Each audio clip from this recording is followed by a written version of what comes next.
picnic, the Charlie. first time I've sort of been out of the area I'm staying. Oh, have you? Where are you I've been staying? literally getting up, panicking, watching the Olympics, panicking a bit, doing my show, having half an hour of relief. So what time's your show? 7:15. Oh, okay. So for the whole day, it's just panic. Last year I did a play which I wrote, and last year it was like 2:15 or something, 2:30, which was perfect. Oh, yeah. Because you get up, panic, do the show, have the relief, and then you sort of do what you like for a bit, and then just go to bed an early night. But now it's later, prime time. Prime time, yeah. Hopefully more of an audience. No. My audience is good, yeah. Yeah, good. I sold out last night, which I was pleased about, and good boy. yeah, it's been. And how big's your 55, venue? so not massive, but I'm pleased. Yeah, in a city that is full of comedy. Yeah. Then you're doing very well. Well, I tell you what, if you ever want to find out you're not famous. This is the place. And no one knows who you are. Come and do a show in Edinburgh. Although some people, because are your famous face in Edinburgh. Up, yeah, because your face is up everywhere. There are the get comedians. You see a massive, and then you don't see them the rest of the year. Yeah. And you think, oh, they must be spending their Edinburgh money all year. and then you don't see them gigging at all for it. And then you see them again, and you go, oh God, they've sold out again. It's unbelievable. But for you, it's a bit demoralising, is it? Oh no, not demoralising. I think it keeps you straight. Yeah. Keeps you good. It grounds you. Yeah, it grounds you very. I love it. I love it because it's hard. I like anything that's difficult. You know. And it's freshly baked. Freshly baked, not half baked, as no one's called it that yet. But I'm waiting for that review. There's a month. Surely someone's going to go, oh, I'll just call it that. Or even if they like the show, because it's such a good pun. Yeah, well, exactly. Or I've been sort of waiting as well for not as good as sliced bread, something like that. There's no bread-based material in it. Okay, right. So that was a generic title. Named in February. Didn't have an idea. So I said, right, let's just do a pun on my surname, Baker. Freshly baked. But it did Baker's dozen, could have been that. Yeah, it could have. That's next year's show. But now the show has sort of become... I could say at the end, and that is how I am freshly baked at the end of it. If I wanted to. You should. But I've avoided saying that so far, because it's like, no, let's not try and link it up that much. But by the end of the festival, you might be... I'd be desperate to say it. And that is how I'm freshly baked. So if you come towards the end... But it says it's your most honest show ever. So you're opening your heart? No, it's just better written than anything I've done before. Okay. And more about me than... I did a show 4 years ago called The World's Greatest Show Off, which was basically, like a lot of people's first show, it's sort of everything you've ever had. Because you do a lot of singing. I do a lot of singing, but it's sort of...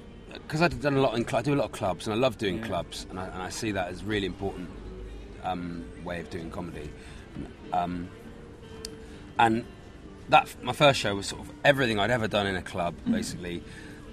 Not even linked. Just like, right, here's another bit that works. Here's another, and in Edinburgh that doesn't really work. It did all right, but it doesn't really work. That people want a through line. They want an arc. But I think your first show just flushes everything out of you. Just like, right, there it is. Whoa, get Cleanse it out. the system. Right, and then you can sort of go. And then I didn't do anything the year after. But then last year I did a play that I'd written, and then all the time I've been writing this show basically.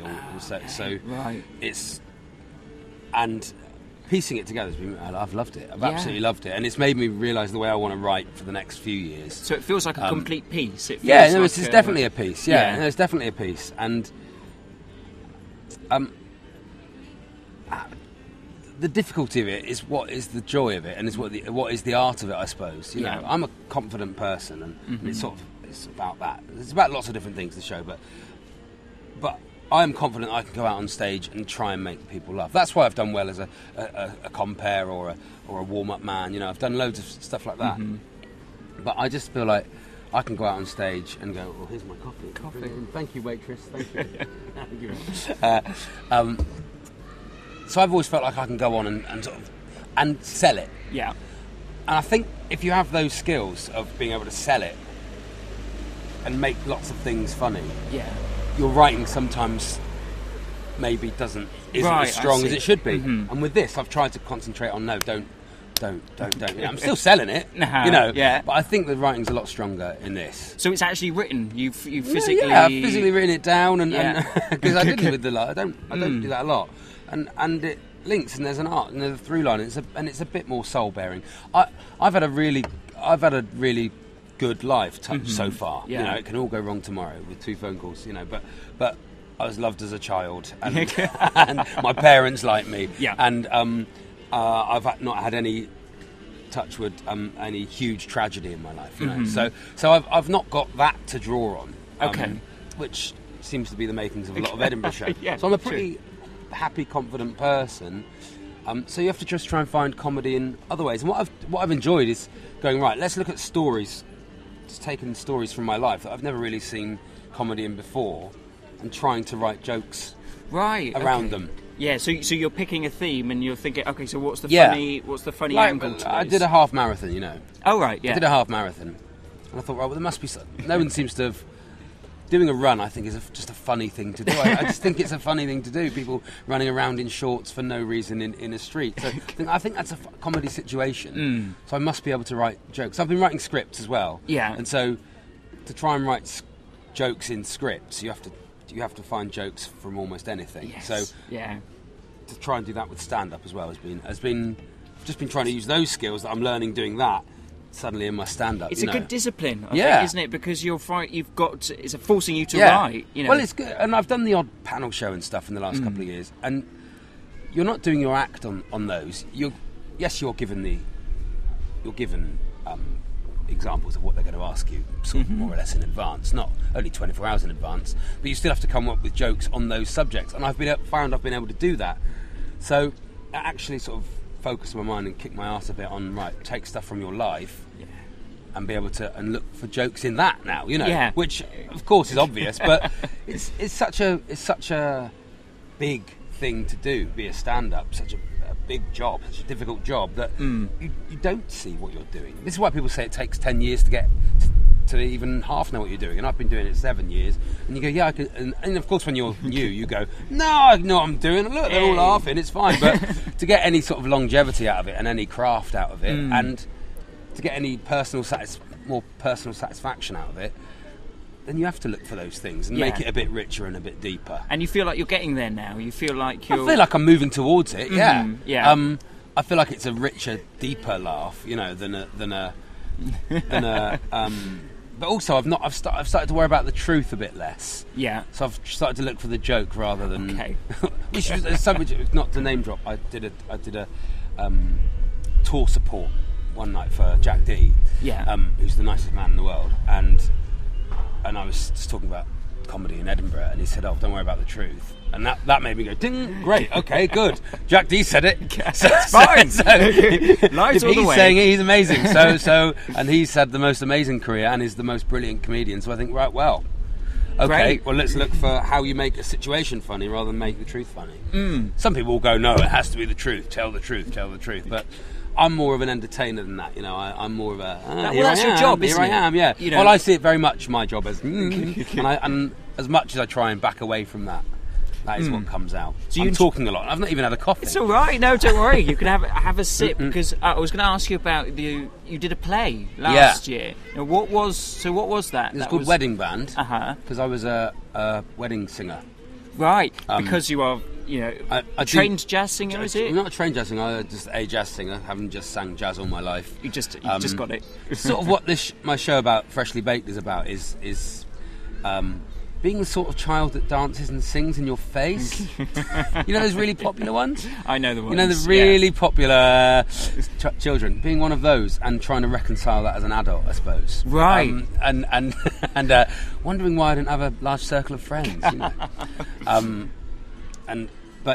So I was a wedding singer, and I know there's a film called The Wedding Singer. I'm not stupid. I'm fully aware there is a film called The Wedding Singer. But this is about being in a wedding band, and it was sort of set the hour before the bride and groom turn up. Oh, I see. Right. And it was great fun. It was really good. We had some nice reviews and some really good audiences, and it was just nice. My wife was in it, and my mates were in it, and so it was nice. I like the solitariness. Is that the word? Yeah, solitariness of I was going to say solidarity, but that's something completely different. Probably the opposite of solitariness. Solidarity, isn't it? Because that's being with somebody else. Yeah. I like the loneliness of the long distance comic. I like that. I've realised I like being on my own. That's one of the things I do like, working on my own. It's a good thing, yeah. I like driving on my own. I like getting to a gig, doing the gig and leaving. You know, I like all those things.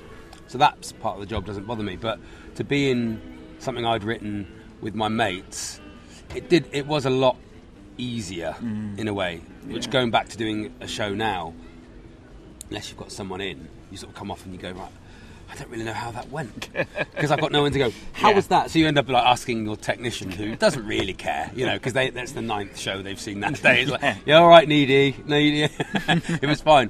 So being in a cast again was good, was good fun and good experience. And writing other characters in other voices was interesting as well. Which is I see what I do. People go, oh, you do that, and that. But I don't see it as different things. I see it as just all comes from me. And so it's all under one umbrella, but it might just come out as a different flavour. All comes from you, all one piece. But your one, this festival, freshly baked. You were at the Pleasance Below, 7:15. Thank you very much. Thanks, mate. I've chatted a lot on there, but thank you. Right. Thank you for listening. It's okay. I didn't even have one biscuit. You can have one. No, I don't want one. No, I don't want one. I don't like biscuits.